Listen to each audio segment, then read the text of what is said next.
Right. So today I've got the topic for glaucoma.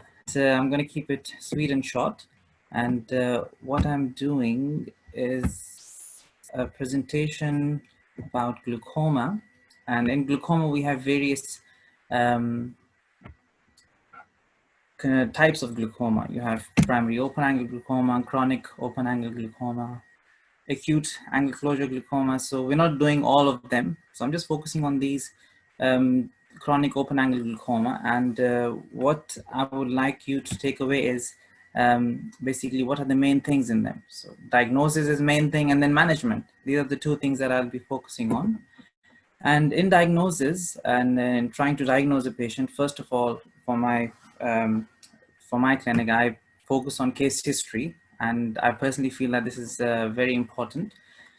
And diagnostic tests that we need to do to establish that the patient is possibly getting glaucoma. And then the interpretation of the results, interpretation of the tests that we've done, and anterior eye and optic nerve head assessment with the fundoscopy and ophthalmoscopy that we do. Some people have OCTs as well nowadays, and fundus camera, of course, as usual. Once we've established that the patient is at risk, then we do a referral refinement. All the tests that we have done, we should be able to repeat them, and ideally on a different time of the day, and then refer to appropriate department of hospital, i.e. the glaucoma clinic, generally in secondary care. And once that's done, then the patients should be given a treatment plan. And as an optometrist, we should be aware that what ophthalmologists are going to be treating them with, what treatment options are there for the patient. So before you refer them, you can give them a bit of a head start to what to expect. So as an optometrist, we should be aware of those treatments and also be part of the plan. So because patients will be coming back to you for follow-ups, so if you know what their treatment is, what is their target IOP, then you can decide proper follow-up time routine for them. But today I will only be talking about case history. The next topic is going to be in the series of lectures that we're going to be having on Vision Arcade, will be on diagnostic test, and then interpretation will be the third, and then anterior eye, and the management I'll give the full section afterwards on my last presentation, inshallah. Well, I hope you stay along with us. And just one thing about glaucoma: if there is no progression, there is no disease. So that's the important part, I would say. And another important advice that somebody gave me was, don't be shy of saying I don't know, and don't be scared of referring. So just pass on to somebody who you think will be able to handle the patient better. It could be your fellow optometrist, or it could be an ophthalmologist in the secondary care. So don't be scared of saying I don't know, and don't be scared of referring on. Right, today, because I have only 20 minutes, I'm going to be quick, and I'll try to be brief. And the most important thing for me in any routine eye test or in any test is case history. I feel like this is really a backbone of clinical assessment. And for that, even if you're on the phone, your case history should be so good that you should be able to at least have some tentative diagnosis over the phone. So the ideal questions that you need to ask. So it is ideal also when the patient is there with you in your clinic, you should be able to your case history actually starts when they enter into your clinic, how they're walking, especially for glaucoma patients. Are they bumping into things? Are they walking into a door when they're coming in? So your case history and assessment of the patient starts as soon as they enter your clinic.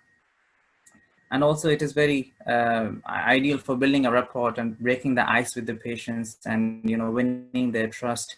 Make sure that when we record our case history, it needs to be recorded in clear fashion so that at least you can read it when you come back, and record relevant information only if they're talking about their pet and their journey in Spain somewhere. You don't need to record everything, just write what is relevant, otherwise you won't have enough paper. And use polite tone. Keep your chest towards the patient. It's just a simple sign of respect. And just to display you are listening, i.e. just a nod of head to appreciate that you're listening to them and you're not ignoring them. And at the end, summarize the information that you've gathered back to the patient. Now summarize it, don't tell everything, but just summarize the main points so that the patient can appreciate that you were listening to them. And you also have an idea what to do throughout the test according to the problem that they had. So at the end, you can advise them according to the problem. So case history structures your whole site test basically. So what the problem was and how you're going to advise them at the end. So it's really important. And at the point, once you've done the summary, now you should have at least some sort of tentative diagnosis that this patient is suffering or this patient has this problem. And when you pick up your ophthalmoscope or your slit lamp, you already have some idea what you're looking for. Okay, so don't be surprised. You won't be surprised when you find anything that you're expecting. But of course, go in with an open mind, but at least you have some sort of tentative diagnosis when you start the patient. Right, in case history, a very important thing is to understand the risk factors, especially for glaucoma. I'm targeting this totally on glaucoma suspects, basically. So if you are doing the case history, you need to understand what affects the patient, and that can cause glaucoma. So the strong risk factors, and then you have possible risk factors. I would like you to, in your case history, address all of them. So one of them is age, which you should already have. Also the gender is also part of it. Family history, ethnicity, their pressures. Sometimes you can ask the patient, but you know, these are the risk factors as I'm highlighting. So age is a factor, family history, ethnicity, high pressures, fluctuation in IOP, i.e. in the morning, there'll be more, in the afternoon, generally the pressures are low. If there are fluctuations, that can be a lot more damaging to it's a higher risk basically. And then thin central corneal thickness, again, it's related to ethnicity as well. I'll come to that later on. And then possible risk factors are gender, diabetes, corticosteroids, low systolic blood pressure. If the blood pressure is low, basically, and also if somebody has high blood pressure, but they are taking blood pressure tablets, that's also something that can put them at higher risk. Because, why is that? Because it gives you a low ocular perfusion pressure. So what that means for me, I had to take some time on understanding that, and that was the artery has got some pressure and the vein has got some pressure. So that combined together is called ocular perfusion pressure. To measure that, you don't have to do that, but mean pressure, the way to measure is 2/3 of the mean arterial pressure, which is the blood pressure that the patient will have. You just 2/3 that and take away the IOP, the intraocular pressure of the patient. Why IOP? Because there is a suggestion that venous pressure and the intraocular pressure is supposed to be similar. So if you take that out, you will be able to get your sort of ocular perfusion pressure for the eye. This is something that I won't be doing, but you should be aware of that if the patient has got blood pressure or low blood pressure, or they have high blood pressure but taking medication. So this is how it can affect their eye pressure or the ganglion cell. Therefore, that is a patient that you need to pay more attention. So when you ask the questions of medication, you should be aware. Ocular history, have they had any cataracts? Have they had any injury, any eye problems in the past? Myopia, things like that is also a risk factor. Their lifestyle, are they doing exercises or not? Are they a smoker? How is their diet? So all these things can affect and contribute towards glaucoma risk or incidence of glaucoma. Right. So if I go one by one by all the risk factors and what sort of patients you should be interested in, or you should have your guard up for these patients, i.e. you don't want to miss them, because a lot of times glaucoma gets undiagnosed, and the reason glaucoma goes undiagnosed is because I personally feel that we're not focusing on these risk factors, And once we are focused on these risk factors, our guard is up, then we will be able to catch these patients and treat them before the glaucoma can get worse. So in age, they say 40 years and above is when the risk factor is high. And although you can get congenital glaucoma as well, but we'll just be focusing on the chronic open angle glaucoma at the moment, which generally happens 40 and above. And although there is some research which says that Hispanic patients, like South Americans and Mexicans or Spanish people, speaking people, they can have higher risk by 60 years and above. Although I still question that, is it the age or is it the frailty? The body generally weakens up as we get older. So is it the associated diseases that the patient has, or is it just the old age that is making us frail? So does that mean if it is old age and frailty, or the body is getting weaker because of associated diseases, could that happen to a younger person who has diseases and is frail? So it's a question that I still haven't found an answer to. However, it's a valid question. That is, if the age is the age affecting due to the frailty of the patient, or is it some other factors? But however, in general, when a patient comes to you in the clinic, you should be considering glaucoma if they are 40 and above. And also, if there is the family history, then of course the risk is a lot higher. Among gender, there is not much of a correlation. However, there is research that shows that male patients tend to have higher incidence of glaucoma than female counterparts. However,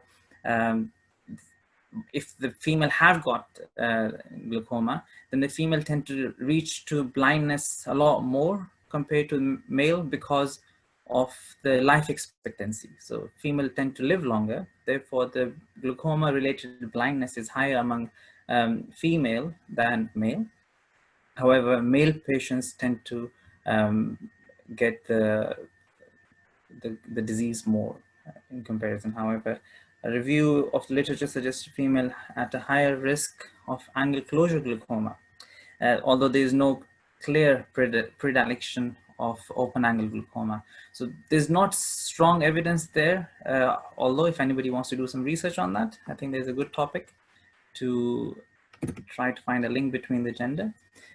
Family history is very strong, especially first degree relatives, parents, siblings, or your kids, or the patient's kids, if they have glaucoma. There's 9 times higher risk for developing glaucoma as compared to other patients.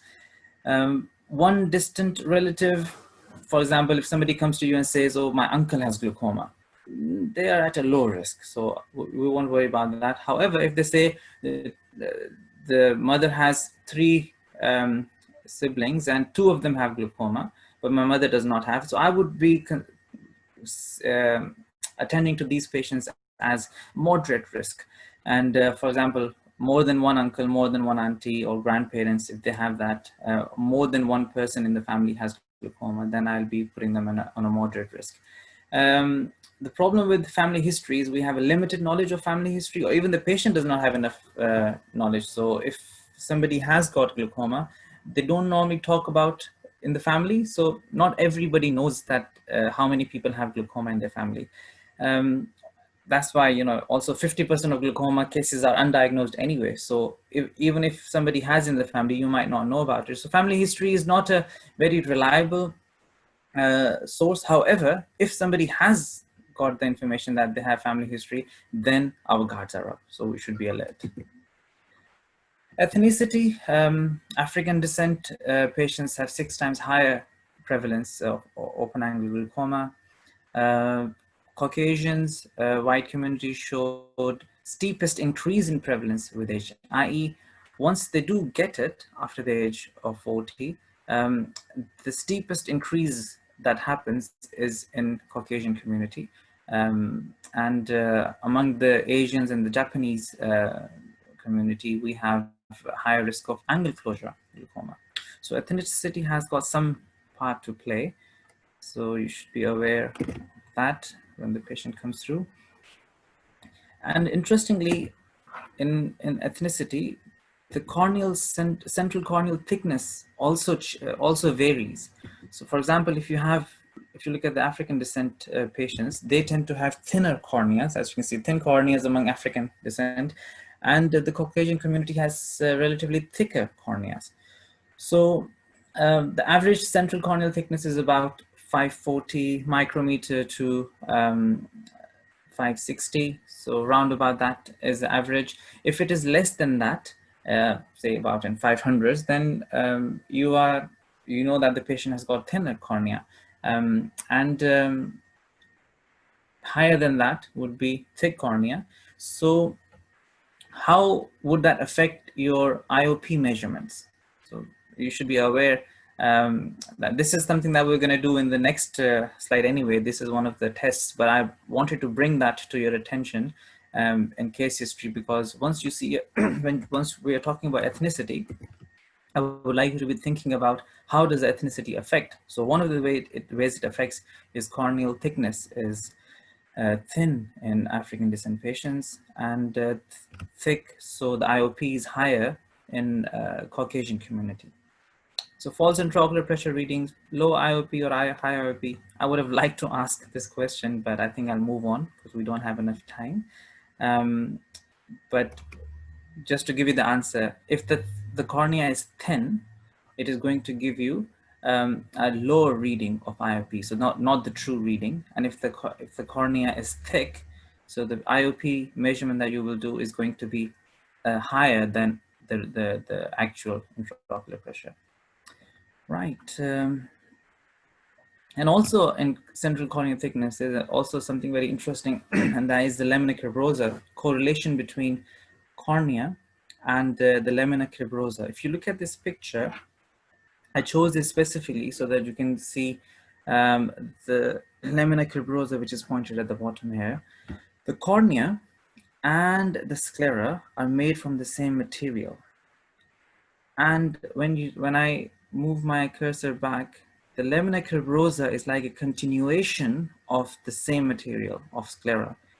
So if the cornea is thin, does that mean that lamina cribrosa would be thin as well?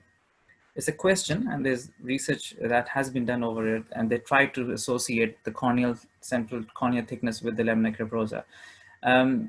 So if the central corneal thickness is thin and the lamina cribrosa is thin as well, and then the pressure is hitting, the pressure in the eye is forcing on the lamina cribrosa, that means this lamina cribrosa will not be able to sustain the pressure because it is already thin to start off with. So more chances of causing damage to this eye, possibly. Again, the research is still being done.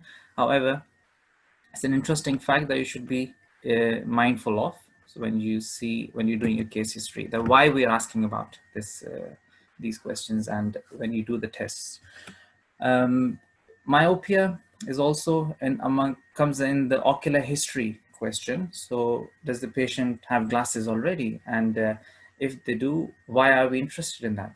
So as a glaucoma clinician, we are interested because high myopia puts the patient at a higher risk of glaucomatous damage. So if you look at the eye on the right side, this is a normal eye, and the same eye, if it gets stretched, there's no other material which is being added on. It's just the same sclera, the same retinal layer is being stretched and pulled back. So does that mean that the lamina cribrosa is now stretched and got a bit more thinner? Therefore, the pressure is going to damage the lamina cribrosa? Maybe, maybe not. Something to do some more research on. However, myopia definitely has a strong relationship with the increased incidence of glaucoma. Again, second thing, increased axial length. So again, there is a stretching of the eye taking place. Maybe it is affecting the lamina cribrosa in some way, and slight pressure can damage the nerves which are going through the lamina cribrosa, the sieve that we have there at the optic nerve. So something that we should be aware of. And what is high myopia? Anything over -6 is classed as high myopia, and 2.2 times increased risk for open angle glaucoma in patients who are higher than -6. Therefore, very important to pay attention on myopia control lectures as well. We're not doing that today, but something very important. Pigment dispersion syndrome is also something which is associated with myopic patients. Young male African descent myopic patient is at high risk of getting pigment dispersion syndrome, which again leads to secondary glaucoma.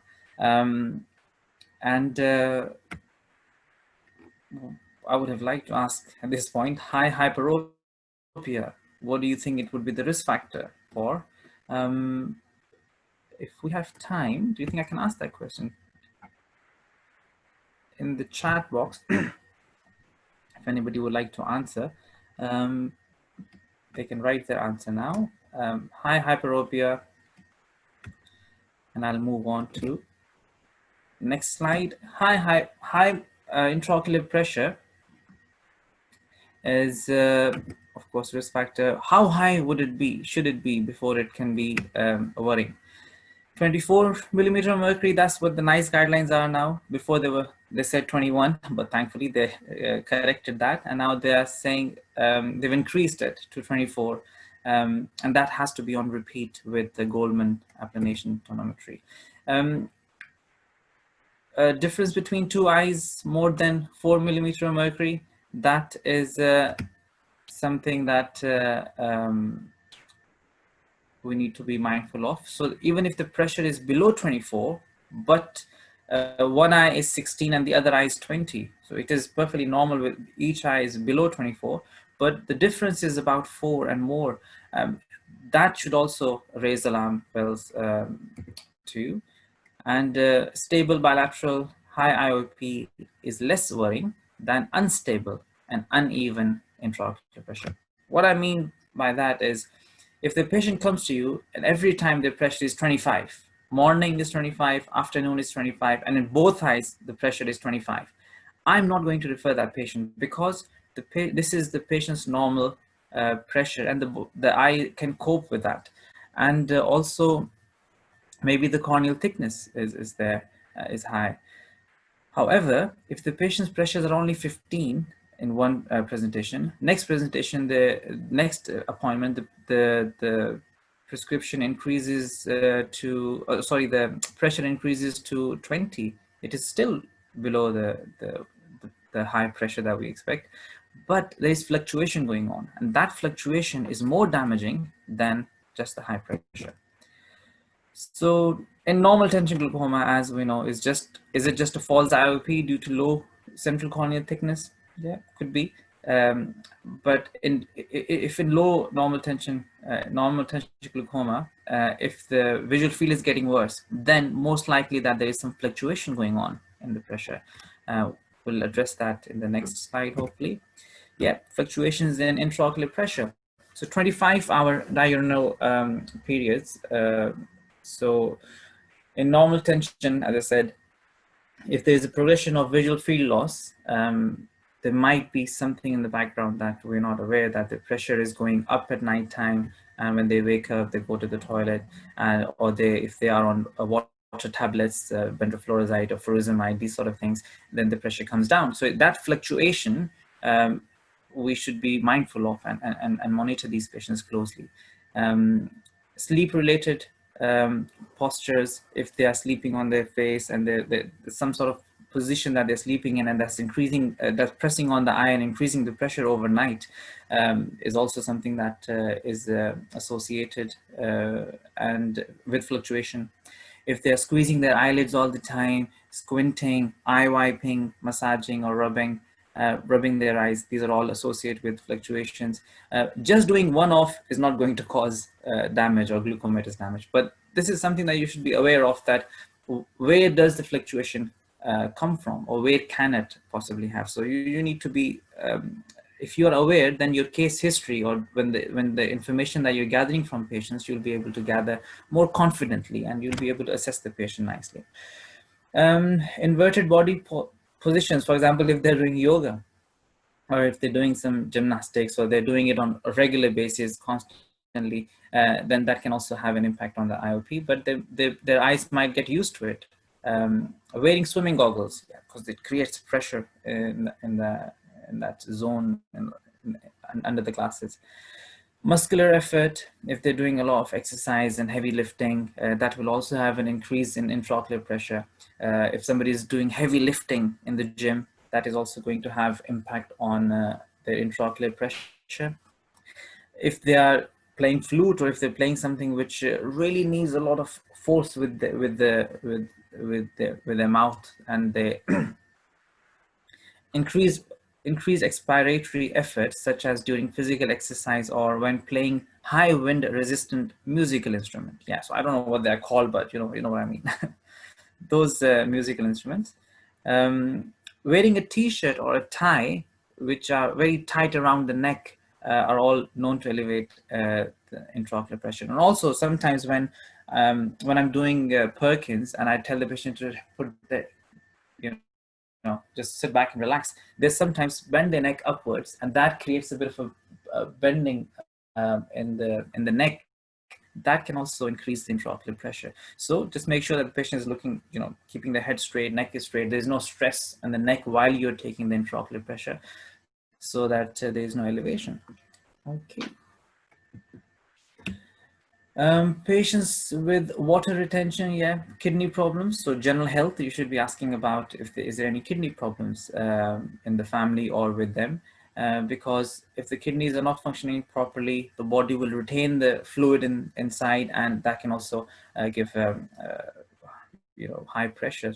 You might notice that the patients, actually I had a couple of patients who came complaining of headaches in the morning, and by the afternoon the headaches get better, and they couldn't tell what was the reason. And when I asked, and they did not have their water tablet that they are used to taking, but because they couldn't get the replacement, or some reason that they missed their dosage for a few days, and the body was retaining the fluid and increasing the intraocular pressure, that in turn then gave them headaches.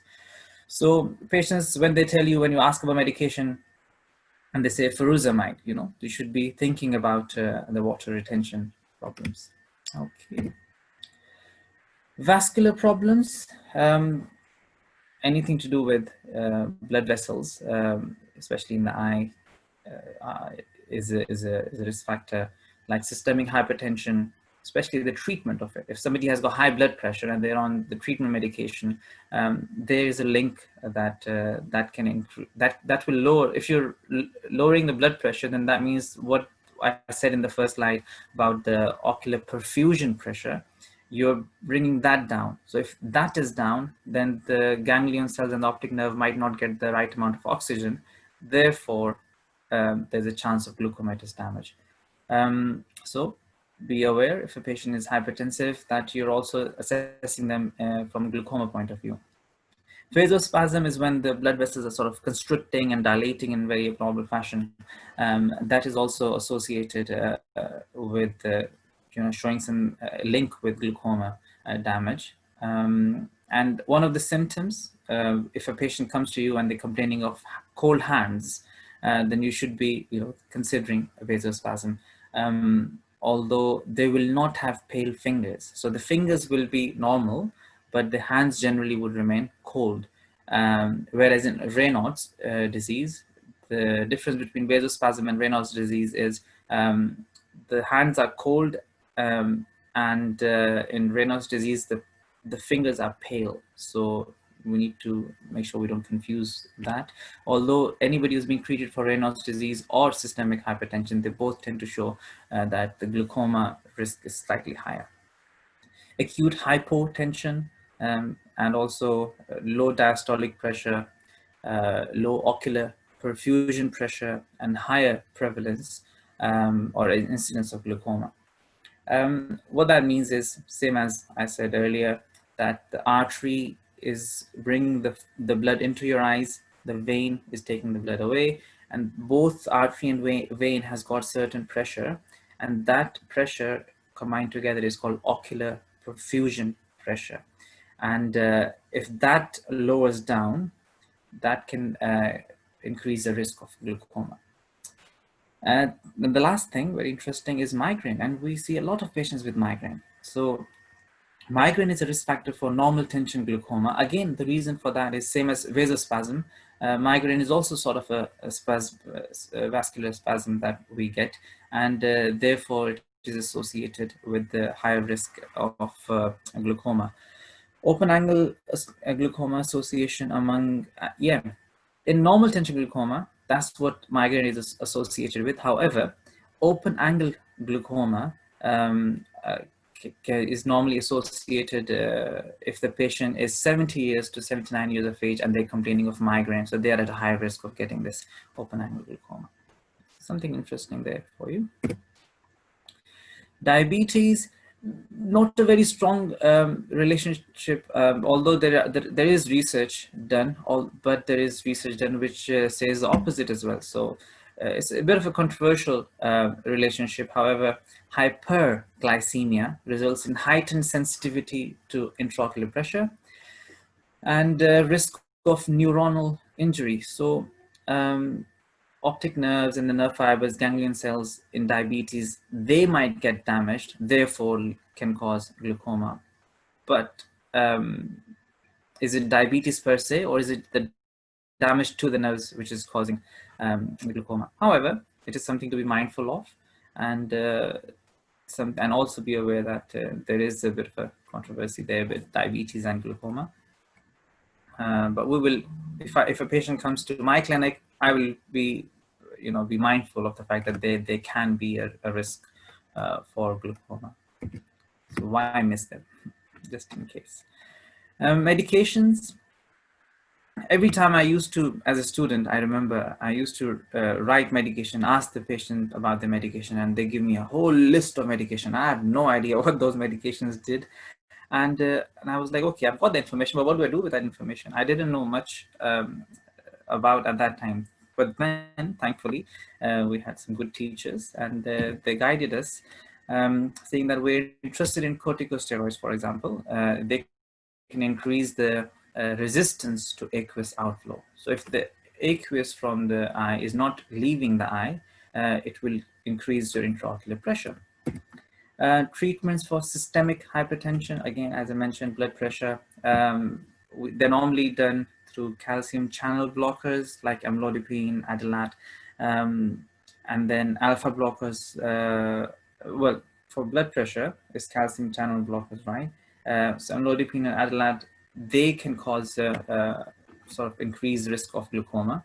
Then you have alpha blockers like for prostaglandin and for prostate problems that patients have, like tamsulosin. So if a patient is mentioning in general health that they have a prostate problem, and then you ask them that what medication they take, and they mention any of these alpha blockers, then you should be thinking about, okay, glaucoma, suspect, okay, because it does increase the incidence. So 3,271 subjects found the risk factor associated with the incidence of primary open angle glaucoma development with alpha blockers. Right, so main questions for case history is, again, I've not mentioned in this one gender, but age, gender, you will know when the patient comes to you anyway. Family history, so general health and what to look out for in general health as well. In ocular health, what diseases, what problems you are trying to extract from the patient. Medication, what medication you should be aware of, and lifestyle, what sort of food that they're eating, what sort of activities that they're involved in, and are they smokers? Smoking is also associated somehow with glaucoma.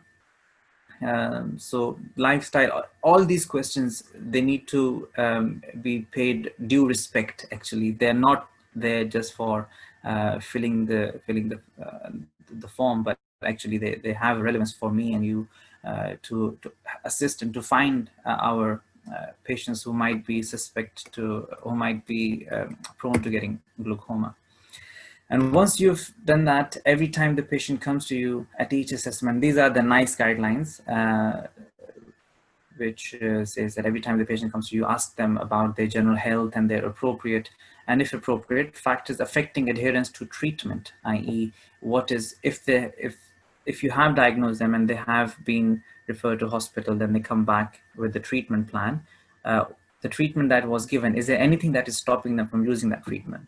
And also if they are unable to, like cognitive impairment, if they're unable to do that treatment, and any side effects. So a lot of times patients come to me and they say, oh, the drops were given to me, but they nip me, they make my eyes go red, so I stopped using them. So if that's the case, you need to ask and make sure that you find an alternative. Of course, we can't do that in primary care setting, but we write a letter to the ophthalmologist reporting that the patient has not been taking his medication regularly because of the side effects. So they might find an alternative, ideally without preservatives. So preservatives normally cause this sort of problem. Right, that's me for this session. However, in next session, I would like to go through the diagnostic tests that we are supposed to do for our glaucoma suspects. And I hope you stay in touch, and we'll see you next session.